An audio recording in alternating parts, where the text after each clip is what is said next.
Little different, huh? Yes, that is a complete different animal.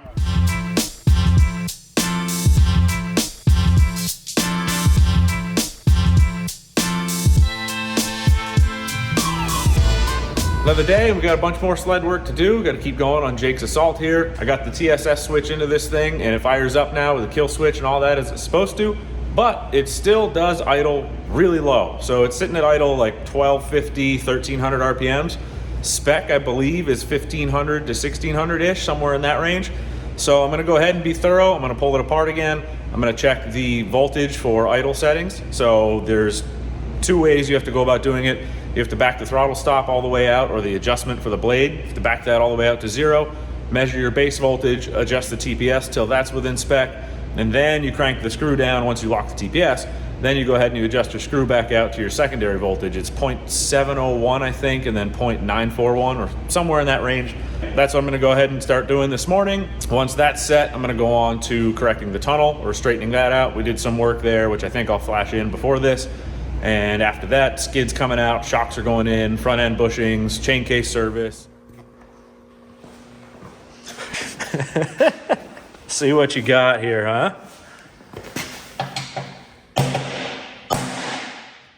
Yeah, you can see it's out a little bit here. Right there.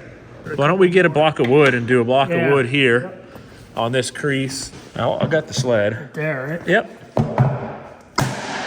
Ooh. That went pretty good. That straightened that right out. Give it one more right there. Yep. Yeah, hang on. Let me hold the sled. You know, it's on the wheel, so it's just going to move if we don't. Yep.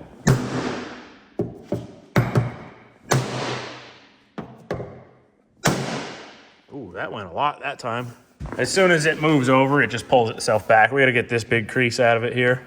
So we'll do that. Once the skid is out, we'll warm this up with the heat gun, and we'll put a big 2x6 across here, and I'll hold that, and then you can dolly from the inside.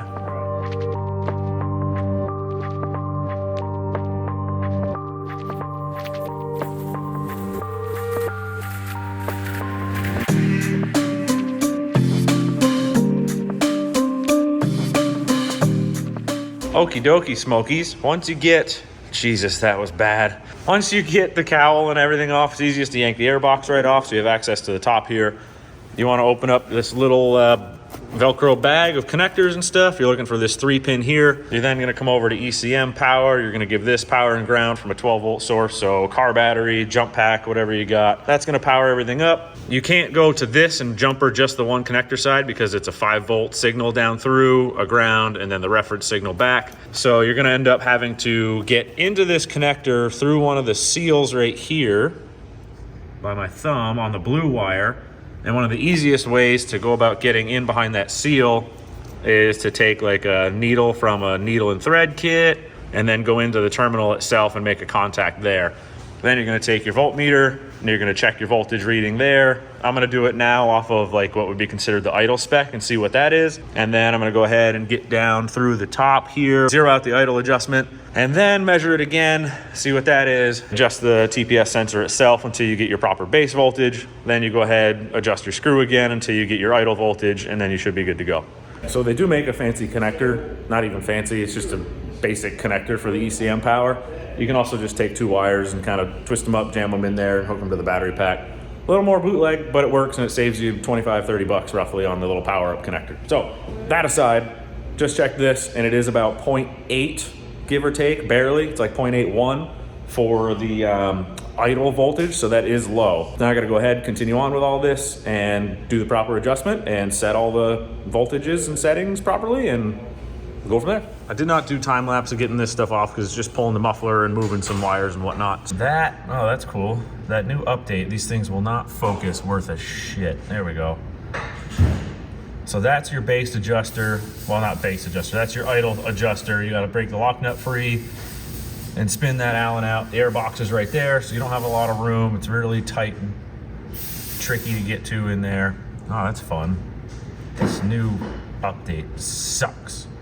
Anyway, there's your idle adjustment screw way down in there. Easiest is to cut the zip ties off of one right there, and then another one up here, and then throttle cable one here. zip tie all that bundle back to your coolant hose to get you some working room here. Zip tied the pipe up, rolled it over. You just take the bumper spring off and then roll that up as far as it can go. Zip tied that to the steering post. You can see right there, use your light, get some view down in there. And then you have to cut the zip tie on the oil pump, slide that down so you can get to the TPS adjustment screws right there. Okay, this is kind of rough.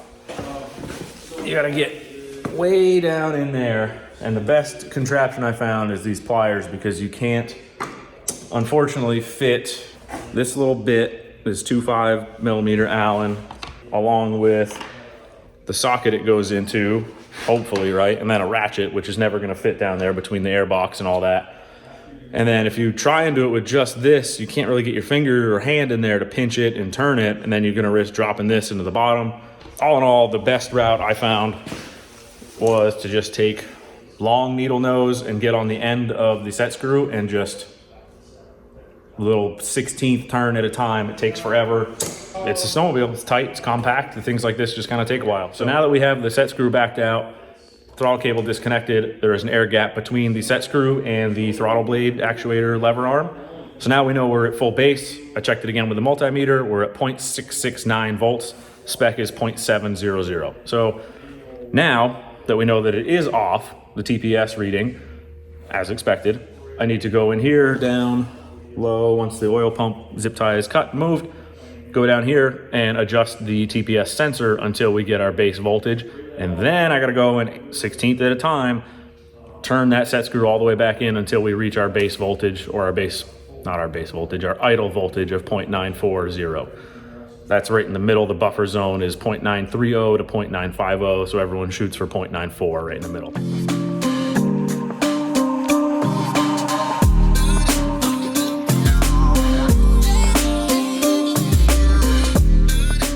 This should be all good. Shut up, beeping away at me. Should be all good to go. Our idle speed should be up around 1600-ish now. And yeah, it might be a little bit higher than that. Might be 1650, 1700. Anywhere in that range is going to be better than the 1250, 1300 it was at before. So not bad. Overall, lengthy job. Kind of not great getting in there with the pliers and 16th at a time, but you can get it done. So we got it done.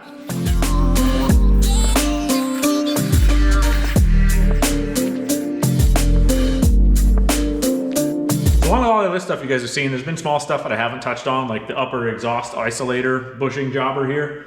Goes onto that little post, sits in the muffler. That's allowed the muffler to move all around in here. It's kind of worn into that post a good bit. Might have been causing some, false knock or things like that. The ECU might be picking up. But the big thing is it allowed it to move around and kind of get on an angle out of the belly pan here, change that outlet. So you can see it was blowing exhaust all back over the muffler. It's kind of mangled up the lower pan here. I'm gonna try to work on that later, but now that I did the idle stuff, I wanna fire this thing back up and see how it is. So we're putting this stuff back together for now. I'm gonna fish this bushing into here. Come on. There we go. Wow, that fits like shit, huh? Huh. No surprise there.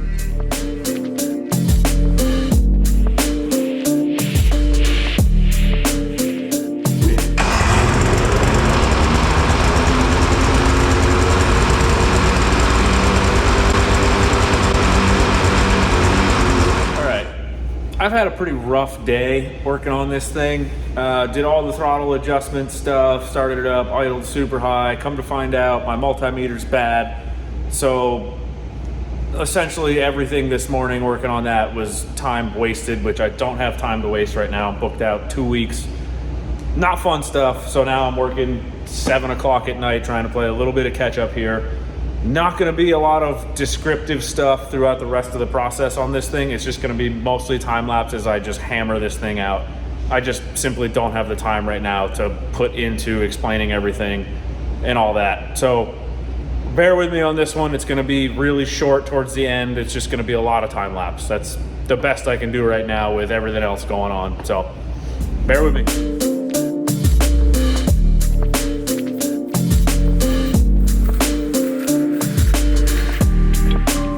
Curious to see how this thing comes out with that tunnel still being a little bit warped. We've straightened the majority of it, but it might still be a little tricky getting in and out, or it might just come right out like a normal one. We're gonna find out.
proper way to do it, you should use a bearing separator plate. But again, we don't really have time right now. I'm just kind of scrambling. I hate doing stuff fast like this, but I have to do it right now to make up time. As you can see here, if this focuses up, we didn't contact where the inner race sits at all. You get in here, especially since you don't care about the bearing. You contact that very, very outside edge of that, blast this thing right off of there. This one came off pretty good. I expected it to be a little bit harder than that, especially as crispy looking as it is, but yeah. So you can see no damage to the inner race, no damage to the shaft anywhere. If you're good with the chisel, fastest way.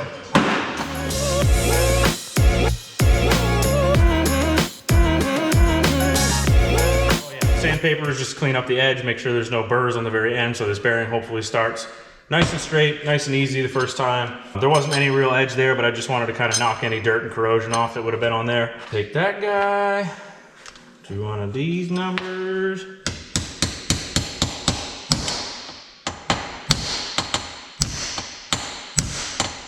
And this does have a shoulder that this goes and sits right up against. It's not like the jack shaft where there's certain depths. Again, keep this flat, very flat, heavy duty table. It's not gonna mess those splines up at all or anything like that. Socket, easy, boom, tap it on. You'll hear the change in the pitch once we bottom this out on the shoulder. Right there. One more little one for good measure. Boom, done, driver bearing, easy.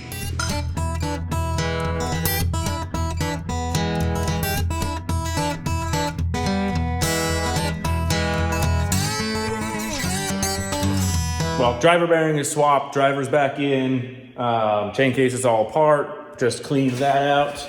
You can see you got most of the gunk out of there. Still a couple spots I gotta go in and grab out of the corners there, but for the majority of that thing's cleaned up. Now I gotta go ahead and clean the chain case cover, wipe the gear down, whatever else. That was a little close. And then reassemble all this stuff. The only little trick for the chain case part, I mean, you saw in the time lapse, you take the two bolts out of the belly pan, that allows some room for that to come down, which then you can spin the cover off. This one had never been out, so you can see right here, there's a little nub. You grind that flush with the rest of this radius here, and that gives you just a little bit more room to help spin this cover in a little bit easier. That's kind of the only trick to that. The Axys chassis, way easier to get the brake caliper off. I forgot about that, which is really nice. It was a nice little bonus to just blast that thing out of there. Matrix chassis, the coolant bottle's a little bit bigger, which makes that really difficult to get to the brake rotor or the brake caliper bolts. I'll have all this back together except for bleeding the brake tonight. I'll bleed and flush the caliper and everything tomorrow. I'll throw the skid back in it tomorrow. We got the majority of that tunnel straightened up, as you can see saw in the time lapse. I don't know how I'm gonna cut it all up, but I'm just focusing on getting the stuff done right now. So yeah, I'm gonna go back at this and hammer the rest of this stuff out tonight. That'll be it, pick it back up tomorrow. You know the deal. Back in the shop this morning, spirits are a little bit better than last night, even though still got a pile of work to do. It's just nice to have a little bit of a reset and come into the next day, a little bit fresh. So ready to get back to work on this thing, putting the skid back in, the shocks are back in the rear suspension now. New slides are on it, throw that thing in, set the track tension, then the rear is pretty much good to go. Move on to the front. I gotta do upper steering post bushing, A-arm bushings, lower ball joint. Boy, that stuff is nasty. Wow.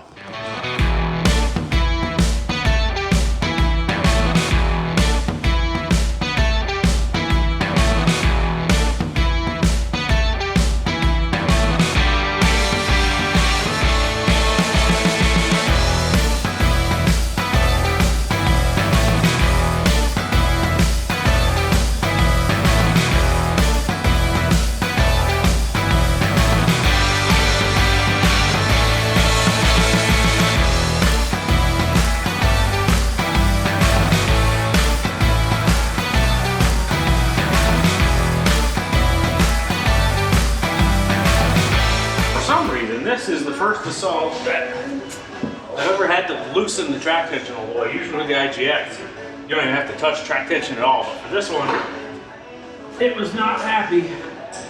Tensions though, they're all different.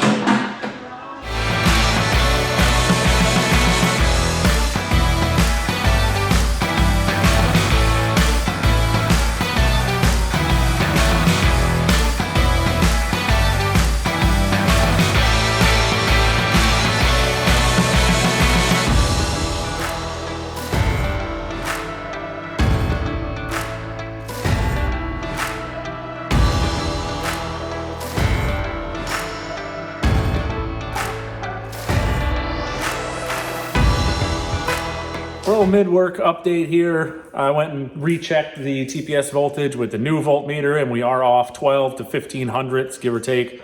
So I need to do the right thing, get back in there, redo the entire base voltage and all that fun stuff. So that sucks, but it is what it is. It's the way it goes.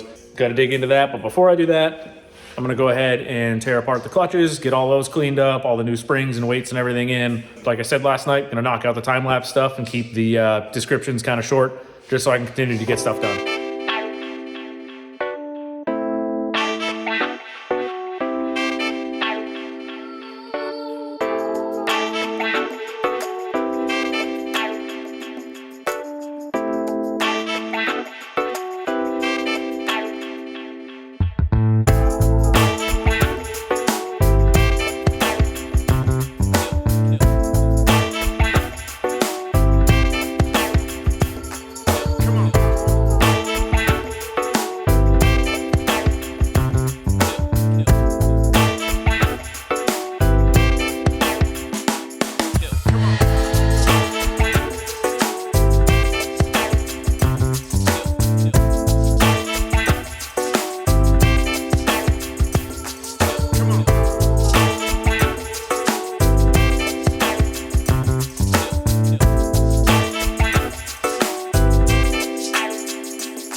So you know how last night I said I hate rushing and working fast? The reason is because you end up missing shit like this. These brake pads are worn super, super crooked. And I didn't catch it yesterday when I removed them. I didn't catch it when I put it all back together. I caught it when after I bled the brake, I went to put the belt on just a little bit ago after doing everything else, and the track won't turn. Nothing will turn, right? One pad wiggled, the other was locked up solid. I start looking at it and the piston moved out and the piston was all crooked. Well, come to find out, I'm gonna try to hold these things one-handed here. Hang on, let me, so you can see the angle that these things are at. Look at that. I mean, you can tell the thickness and the material difference there. So basically when I bled the brake and it actually had good fluid in it that would move the pistons properly, it made the one piston come out slightly crooked and then it bound up and that one piston would not retract. So now I need to go through, open the reservoir, pull some fluid out, push the pistons back. I had to yank the pads out of my personal boost over there that are brand new, haven't been run yet. So I had to yank those out to get into this, to get this thing done so that he can have this back. So yeah, that's the fun part of doing things fast and quickly to try and catch up. You end up missing something like this, which bites you in the ass later, like now, and I lost another half an hour plus shipping time, plus that thing, I can move it into the trailer, but I'm gonna have to be super careful not to touch the brake. It just, snowball effect continues on, right? So that's a fun little update. I'll have this back together and then I can finish putting the belt on and then continue forward on that, and just, it's the way she goes.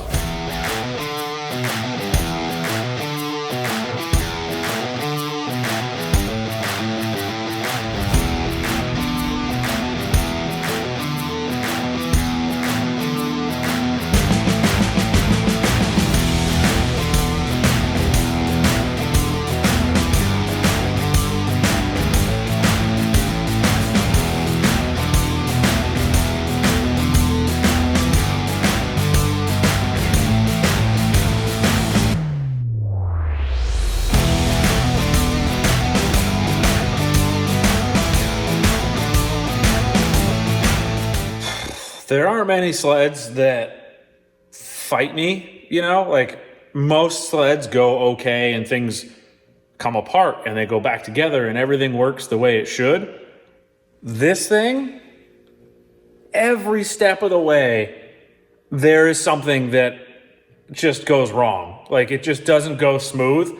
And like we used to see this on car stuff, or at least I did when I was still doing the automotive shit. A rusty car or like a crazy dirt road car, right? Everything would come apart super hard and it would fight you the whole time and it would be miserable. This thing, man, every single step of the way, like trying to do the lower ball joints. I've never had one where the center punches out and the race stays in the arm. Like, they've been soaking in PB Blaster for 10 minutes, 15 minutes. Like, yeah, it's not a long time, but usually that's enough. The old one, the other side that came out had been coated. The PB Blaster had worked its way in. It's just nonstop. Every step of the way, there's been something that fights. And it's just like, you don't often get the sled or the car where you're like, all right, I can't wait for this thing to be out of here. And unfortunately, I'm at that point with this one where like, again, it's 7:30 at night and I'm still working on this. It's nothing against you, Jake, or against anything you've done.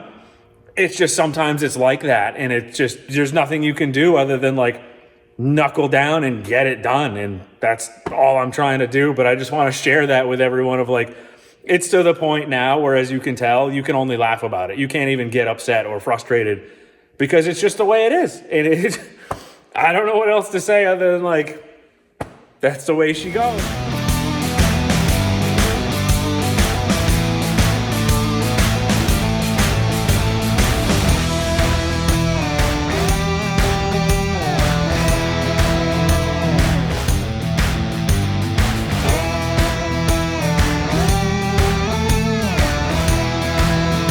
We got no play now. This is how they're supposed to be. Nice and tight, no crazy wiggles, no spindle moving back and forth half an inch. This thing's dialed now. Whew, finally. Side panel's on, give it a detail, clean it up. It should be good to go. We're gonna give it a cold idle start tomorrow. Gonna put it out in the morning, let it sit for a while, fire it up, see how it goes, make sure everything's good with the idle and cold start and all that. And then she should be good to go.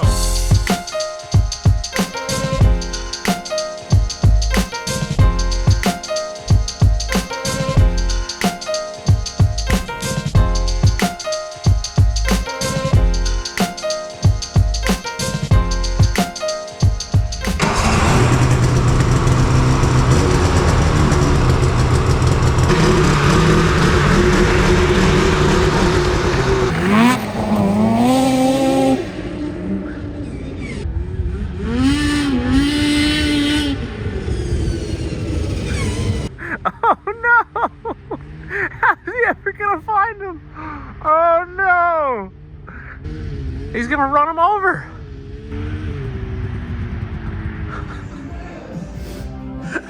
Don't ride snowmobile with quick glasses on. Doesn't work out well.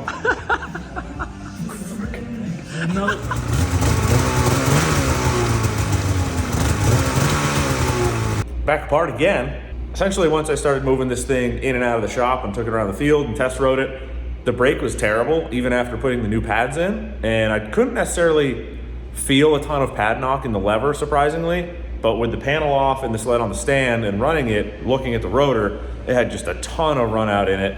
Like I said, I don't know how it wasn't knocking the lever, but ton of run out. It would separate the pistons. You'd go to squeeze the lever and it'd pull right to your knuckle with no gloves on. I was like, this is no good. Jake has been incredible with all the stuff that I found along the way. You know, the things that I found in the initial inspection, and then a few things here and there, like the brake pads and the throttle safety switch and all this stuff, just adding up to a lot more than what we initially, you know, estimated everything to be.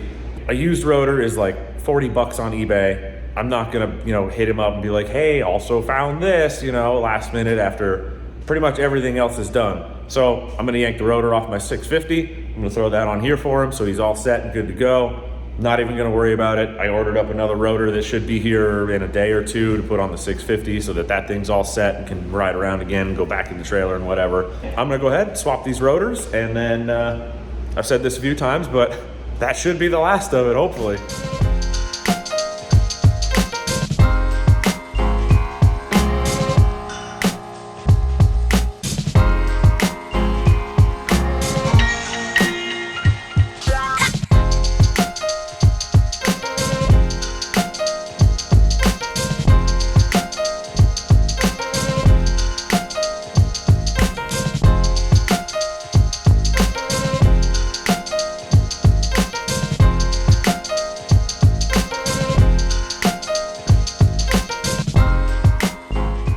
wrong with all the brake stuff? I could not give him the lever grippy, you know? The blue isn't a perfect match, but it's pretty close. I mean, it's not that far off. So these things are just a heat shrink, a little bit of rubber texture, kind of grippy feel to them. They help with your glove grabbing on there.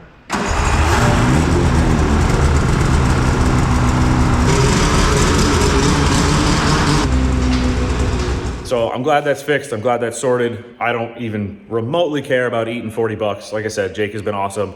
I got a used rotor coming from this. If it's warped, I'll order another used rotor. It's whatever. It's part of the process in keeping customers happy and doing the right thing as a business owner. And I don't know, it feels better to me to do that than to be like, hey, also this, because I didn't have that step in my process. So it's been a good learning experience for me as well, because now I'm adding to my preseason checklist process, either riding it if we have snow or frost or something, or simply just running the sled and then feeling the brake and making sure that the brake functions properly, other than just kind of inspecting the pads, right? Because I feel like most shops and most people would just do like I did before and check the pads and be like, yeah, okay, it's fine. Or you get in a scenario like I did where you're rushing and trying to get through it, and you make a mistake like this, and now you do the right thing and eat it and fix it and make it right. But now I have the knowledge of being like, okay, now I need to make sure that every sled gets run on the stand, and I check the brake function in terms of actual lever travel, warped rotor, pad knock from a warped rotor, anything along those lines, right? So it's just been nice to kind of add another thing to the process to know moving forward to just do a better job, basically. I fucked that up. I went right past it. You know, I looked in there, I said, yep, pads are good, no problem with the brake, right? But I know that they've had issues and I should have checked that, and that's just the way it goes. So, yep, you live and learn, you move forward, you make it right, continue on.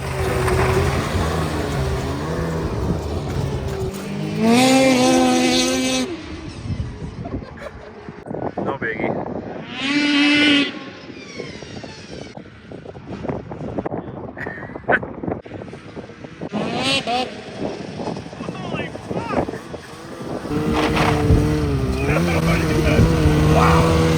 Wow. That was great. A little different, huh? Yes, that is a complete different animal.